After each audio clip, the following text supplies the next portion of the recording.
Hey guys, and welcome back to the Tutorial Millennial channel. In this video, I'll be showing you guys how you can change who can view your story on Snapchat.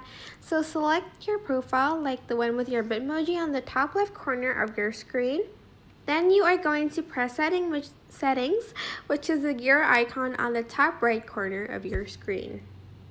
Then you are going to go under privacy controls and view my story, and here you can choose either everyone, my friends, or choose custom, which you can only let a few people view your stories, so you can block them from viewing your Snapchat story over here.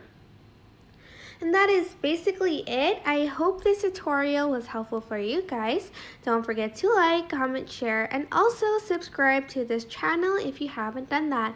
If you have any questions, just leave it in the comment section down below and I will try my best to answer them all. Thank you so much for watching. Bye!